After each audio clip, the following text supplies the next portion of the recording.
I'm Vicki Hogarth and welcome to Southwest Magazine. I'm joined today by the MP of New Brunswick Southwest, John Williamson. Thank you for being here today, John. It's my pleasure to be back yet again. So you're back for summer, which is great Yes. to have you. So hopefully we'll have you here a couple times before you go back in September. I'd love to start off by talking about something that I've had the Mayor of Eastern Charlotte here this week, Andrea Anderson-Mason, MLA, and now federally I want to talk about this too because it seems to be on everyone's mind, which is the rise in crime that we're seeing. I know it's across Canada, but I think when you're in rural New Brunswick and we haven't seen it at this level, it feels in quite some time that it seems to be what we get a lot of questions about from viewers, and I'm wondering what you're hearing at your office. So it is probably the number one issue right now, deep concern. Now there are other issues that people are talking about, energy prices, we're going to talk about that later I think, but that crime I think is the overarching concern right now. You mentioned a few provincial MLAs and mayors. I'm hearing the same thing right across New Brunswick Southwest, and also individuals. Stories about people who they've been impacted by the crime spree, whether it's here in St. Andrews, over in Deer Island, St. Stephen, throughout Charlotte County. Business owners who are staying close to their operations this summer for fear of walking away, leaving it for a weekend. They might come back and it's been broken into. We've heard stories in St. Stephen where power's been cut off to bypass security, for example. So the crime is a real problem. The thieves are becoming more and more brazen, and I think they're also becoming more and more numerous as well. So it's a big issue. And it's also impacting quality of life when, even if you've not been broken into, seniors who stay home because they don't want to go out. As I said, business owners are staying close to their shop and not taking a few days to head off to their camp. It's a real problem. There's an economic cost to it. There's a societal cost, and there's just a personal well-being cost as well. So it's a real problem. I know at the point in time we're filming this, we've seen incidents on Deer Island, and while I can't say that they have been proven, that the Facebook talk is that it was a lot of helplessness from islanders about the rise in crime and feeling that they had to take their own protection into their own hands. Is that some of the fears that you're hearing from people in New Brunswick Southwest? Well, look, I think it's frustration as well on Deer Island. I think people had enough with I'm going to call it petty crime, but when you're impacted, it's anything but petty. It can cost a lot of money, it can cost time, and it can also impact with the running of a business, getting around, getting things done. So it's serious at a local level, particularly when police resources are stretched the way they are, and we don't have the coverage that we need. So, there's a certain cohesiveness on any island. It's I think individuals that live on islands, they live there for a reason. They enjoy the seclusion, and when they feel someone has come in from away and has made life more unpleasant, as we saw in Deer Island, people rallied. It's not something that the police condone, but I suspect an awful lot of people throughout New Brunswick quietly cheered what happened there. Finally pushing back. And again, it's a question of police resources that I think is seen as the culprit. Mm-hmm. But I want to say this, and this is something I'm going to start talking about more and more. Politicians, federal politicians in Canada's Parliament have put the police in a very difficult position. We're asking the police to enforce laws, to arrest people, and to hold these people accountable. But in the last 8 years, the Trudeau Liberals have trumpeted their legislative changes to water down the justice system that was put in place by the Conservatives. Bill C-75, which passed in 2019, its goal was to give people bail and to keep people as much as possible out of jail.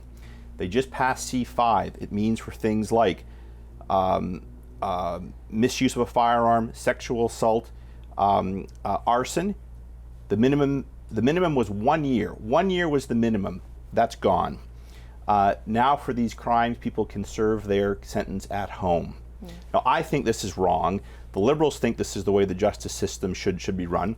So when we talk about the police not doing their job, well, the federal laws that the Liberals have passed means that in many cases, these people cannot be held, or they're put on a treadmill to get out of jail as quickly as possible. In fact, there's a story today in the Telegraph Journal where a judge decries the laws have been put in place because it means people that are using firearms in the commission of a crime are let out of jail too quickly. So now even judges are saying the laws need to be tightened up. So I think we need to have a conversation about the laws in this country. Look, the police and budgeting is something that we want to consider as well, but we're asking the police to keep arresting and rearresting the same people. I'm going to take, this is not relevant to New Brunswick, but it shows the trend.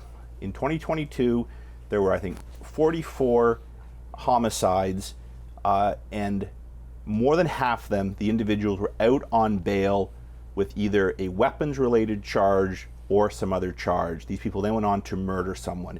We've seen this with police in Ontario. So you talked about how rural is different than cities, and that's true, but what's happening now, I think crime is just spreading. So we're now seeing some of the, as I called it, petty crime, that ignoring the law because people know the police can't do anything about it. And I have some sympathy for police officers because we've asked them basically to solve a problem, but it's one that they can't just keep arresting people. That's not going to solve the problem. We need to put repeat and violent, but even repeat. If someone keeps breaking the law, they need to serve time in justice in a prison and not just be let out. And if people, I'm not suggesting that someone on a first offense should be thrown away and we locked up and throw away the key. We want to give people second chances. But when you're on your 5th, 6th, 7th, or 17th, or 24th arrest, maybe it's time we have a conversation about punishment. So I think we need to have this discussion about what the federal parliament has done in the last 8 years with the Liberals, because they were very loud at the time. They were cheering the reforms they made. And I think if you use a firearm in the commission of a crime, you should serve some jail time. The Liberals don't believe that. If you burn someone's house down, you should serve jail time. If you import guns illegally into Canada, you should serve jail time. If you sexually assault someone, you should serve jail time. The Liberals don't believe that. They passed C5 to allow judges the discretion to give to have people serve time at home. I think it's a mistake. I know at the earlier this year, the RSC10 meeting where they set the priorities for the RCMP locally, and all the mayors from across RSC10 were there, and everyone said they wanted one of the priorities to be, and it was the top priority, was a focus on repeat offenders. And that seems to be in so many of our communities. We often know who they are, we do. too. That's the thing about a small town, is it's often quite obvious to everyone who's committing these crimes. And is that what you're hearing as well? Well, that's right. And the crime escalates. It begins with vandalism, and then it escalates to assault or something worse. In fact, on a personal note, we had an incident at my office. The police couldn't do anything. We had to get a restraining order. Months later, there was an assault charge, and I was surprised to find out that just after serving a few months, the same individual was released again. So, it's soft on crime from the federal Liberals, and it's having an impact. And it's not a question of, I hear the phrase over and over again that we can't arrest our way out of this. People are right, but we can hold the small number of people who are committing crimes time and time again, and send the message to other people that if you break a law, you're going to be held accountable, and that's not happening now.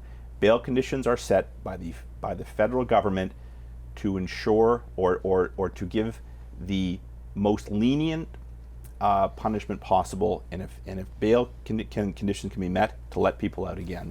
And that's why, sadly, it's Canada starting to feel unsafe when you see police officers being killed by people who should be behind bars, but because The justice system has been reformed by the Liberals to make it soft on crime. We're seeing the results today. I think we need to toughen things up. We need to go after serious repeat offenders, and they need to serve some jail time to make our streets safe again. There's a lot of exacerbation in communities across this riding, where it's, and Deer Island is just the latest example, but we have Billy, McGillicuddy, and McAdam. There's a lot of frustration in St. Stephen right now, and there's definitely a fear brewing there about vigilante justice and what happens when people feel helpless. And that's a problem, because, you know, on the surface, one or two examples of people taking the law in their own hands can look like a good thing, but the problem is, if it continues, eventually a mistake's going to be made, something tragic is going to happen, someone who's innocent is going to be held accountable for something they did not do. So that's why we have the police, we have the justice system to protect and enforce the law. My point is that the law has been written in a way that the police are now, their hands are tied behind the back, or they're playing whack-a-mole, and we can't expect things to change just by adding more police officers, by hoping for the best, by prioritizing, when the laws that have been written in Ottawa prioritize things the other way. Look, it's a reason why in the last couple of months, 13 premiers in this country, all of them called on the Liberal government to tighten the bail system. When you begin to get NDP, Conservatives, and Liberals and independent premiers all calling for the same thing, you know the federal government has gone too far and made a mistake. And I suppose the other evidence of that is just look at our streets today. I mean, things are bad in rural Canada and communities that we see. They're becoming awful in places like Ottawa, Toronto, and Vancouver. I mean, some just awful crime stories are emerging, and this is not the Canada we should expect. I think we have to find the right balance between rehabilitation, second chance, but also holding those that are responsible for crime and holding them so they're not in a position to keep breaking the law and keeping people scared in their homes. There's always a lot of issues at play, obviously, when we're looking at the rise in crime. The drug epidemic plays into this. And let me just interrupt. And look, I'm not discounting the need to have better policing locally, or the rising costs that municipalities are facing, and the pressure that's putting on property taxes. I'm also not disputing that we need better mental health resources. You know, but we also need better treatment for drug addiction as well. And I'm sorry, the safe supply is not working. You look at cities in the United States and Canada where the free merry-go-round of drugs has been enacted. It has resulted in the same thing over and over again: more drug use, more death, more crime. And so the approach that we're talking as Conservatives is to twin drug addiction with treatment, and not just giveaways that believe people have a right to use drugs and we're going to end it there. Not only is that, I think, turning a back on people who are in a vulnerable state, it's also making our cities less pleasant places to live. You know, we need to find that right balance on all of these questions. But the thing that I'm working on and going to keep working on is rewriting federal laws so we have laws that hold people who are violent offenders and repeat offenders in jail. We need to end the revolving door, and until we do, I'm afraid we just can't expect the police to catch and release people all the time. They're doing a good job, they're overworked, and we need to support the police. We need to call in crime as it happens. We need to hold police accountable for, you know, the patrolling and the decisions they make. But at the end of the day, if we have laws that allow prisoners or criminals to get out of prison, it means they're going to be back on the streets. And that's I think, sadly, where we are today.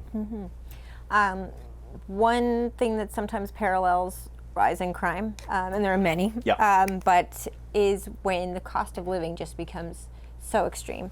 And I think all Canadians are feeling this right now. I know I went to buy lunch in the Fredericton Mall for myself, and it was just a regular takeout fast food meal, and it was $20. And I kept thinking, wow, if I was here, if it was a family of four, to have lunch at a mall would be close to $80.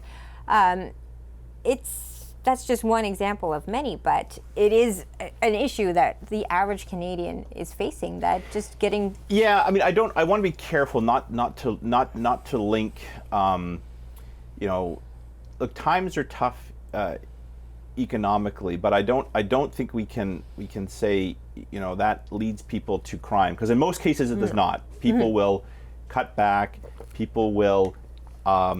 Try to make ends meet. Most people will continue to do the right thing. I think the cause of crime is deeper than that. I think Canada, in a sense, criminals realize there's no consequences, or very few consequences for breaking the law. I mean, sadly, I think more and more people, with the rising cost of living, whether it's energy prices, taxes, rising interest rates, the cost of everything.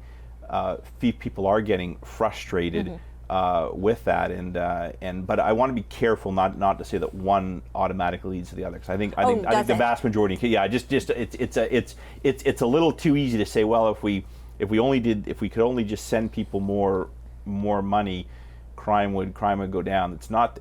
I don't think that's the solution. Plus, I think this is where you're going. The problem is that, of course.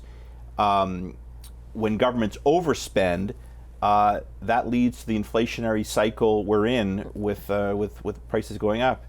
And this week the Bank of Canada raised its key interest rate another quarter of a point to 5%. This is the highest it's been, I think, in 22 years, since 2001. This is devastating to people who have mortgages. People with a variable mortgage rate right now are seeing their payments go up every month, and it's interest. People that have a fixed rate are doing a little better, but that will change when they renew in a year or 2 years and are suddenly paying a lot more. I saw the news the other night. They're talking about homes in the Toronto area, where those are much more expensive, but people with variable rates are spending between $1,600 and $2,000 more a month just on interest rate. For most families, this is just not sustainable, and so I think there's a real, not only frustration around that, but I'm worried that economically things are going to get worse before they get better. And people wonder, well, why are interest rates going up? As my leader Pierre Poliver was saying, for the last couple of years, when the federal government spends recklessly and prints money, it causes inflation. We have too many dollars chasing too few goods. So in effect, we've actually devalued the value of our money. So instead of it costing $100 to buy something, it now costs $120 to buy the exact same good. So that is a problem. We've seen it with food inflation, 10%. And of course, if someone, a senior, for example, they spend their money on three things: medicine, energy, and home heating fuel, gasoline, and food. And two of those three right now, the prices keep going up, and the third, medicine, is also expensive. So there's real challenges here with rising prices. The Bank of Canada steps in. They're trying to raise interest rates to bring down that demand, but it's punishing to people. But it's too easy to blame the Bank of Canada for this. This is the result of the multi-$100 billion spending that the federal government has embarked on the last couple years. Now, my opponents, the Liberals, will say it's all COVID, but $400 billion of what they spent had nothing to do with COVID. We have a government that is not able to control spending. This is textbook economics 101. If you print money, you devalue your money, and it makes people worse off. And these interest rates that we're having to suffer through now, it's the cod liver oil that we're taking to try to end the inflationary cycle. Because if you got a job, it's tough. If you're a pensioner on a fixed income and your pension is only increasing by 2 or 3%, and the cost of food is going up by 10%, it's tough. It's very, very tough. And so what the Liberals have been doing is sending, they just had a grocery rebate, Right. but it's a dog trying to catch the tail. Every time they spend more and finance it through deficit, it triggers more inflation. So, the federal Liberals need to control their spending as opposed to just keep piling on the debt. Because the other variable, of course, is that the debt interest is going through the roof. Last year, we were spending about $35 billion on debt interest. That is just payments to bondholders from our tax money. This year, it's $44 billion, and next year it's going to rise another $10 billion to $56 billion.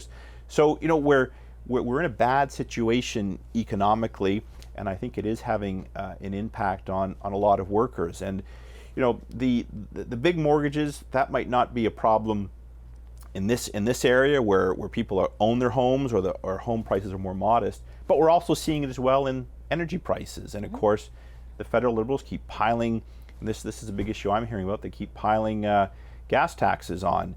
We now pay 15 cents on a liter of gasoline for the carbon tax.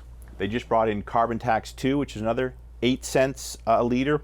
And of course, they charge HST on all of that, tax on tax.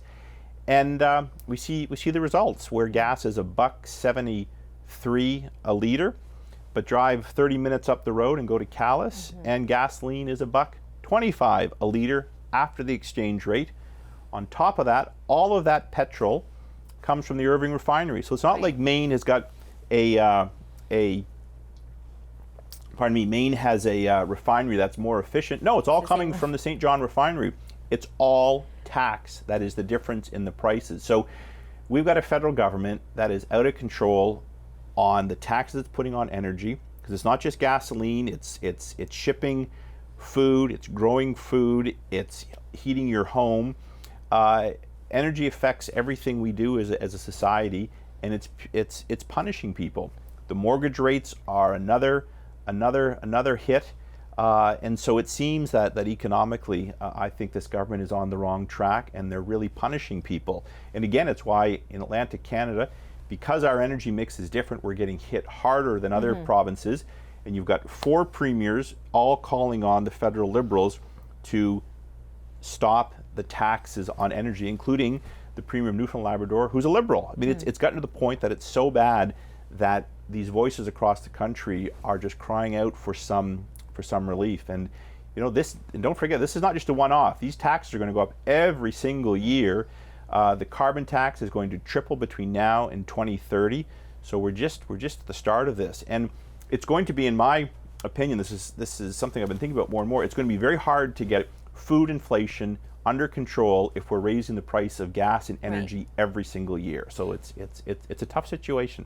And in terms of food, I know the grocery rebate, a lot of people received that just recently, but it doesn't do a long-term favor to anyone.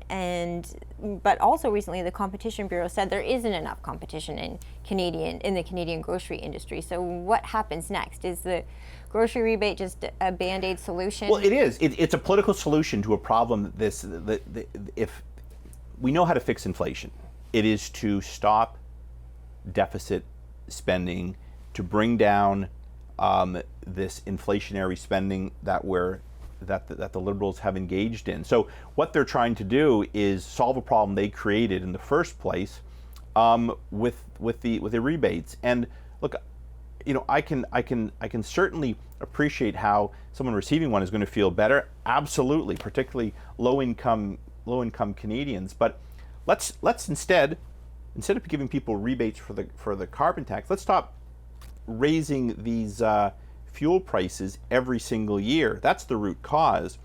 Let's begin to lower taxes on people so prices aren't going up needlessly every single year. The question of competition in food. Well, I mean, that's a big question around supply marketing boards. We have farmers in this country. We are also a northern country, which means we have to import a lot of foods. We're at the mercy of the market there. But look, Food wasn't a problem pricing before all these taxes came into place. I mean, I shouldn't say it wasn't a problem, but it wasn't like we're seeing today. So let's not lose focus of what's caused this. It's not the farmers, it's not the market, it's politicians who keep ratcheting up prices and then wondering why prices are going up. To me, it's pretty logical, and the solution is to get rid of the carbon tax and bring down prices. Do you find, I mean, I think when we live in a border community and you can cross a border and see prices that are so different, it hits you a little harder. You don't live in a bubble where this just seems, oh, is this happening around the world? You know, it's rain. Well, that's what the Prime Minister likes to do. He likes to think, oh, the Bank of Canada, it's like the weather, nothing to do with me. Or energy prices, it's the war in Ukraine. I have asked the Prime Minister and pointed out in question period several times the difference in gas prices between Charlotte County and Washington County is 50 cents a liter after the exchange rate. Because the Liberals like to say it's because of the war in Ukraine. Putin and the Russians have nothing to do with energy prices that are that out of whack between this area and the state of Maine, when it's all coming from the same source. So I think there is an emphasis or a willingness on the federal government to say this is all just natural, we can't do anything about it. But look, this government is set to add 62 cents a liter to the price of gasoline at the pump prices over the next couple of years, and that's going to hit people really hard. People that commute, people that have to use oil for heating. Getting a heat pump is very, very expensive, and you know, there's a cost to living not only in Canada but in rural Canada, and we're all facing it now, and it's because of the policies coming out of Ottawa, I think. Well, we've talked a lot of big issues today, but I'm happy that you're here for the summer because I'll get to have you back more frequently, though you do a great job of coming in regularly, and I appreciate it. Thank you so much, John, for being here today. We'll see you in a few weeks, so thank you. My guest today has been the MP of New Brunswick Southwest, John Williamson. I'm Vicki Hogarth. Thank you for watching Southwest Magazine.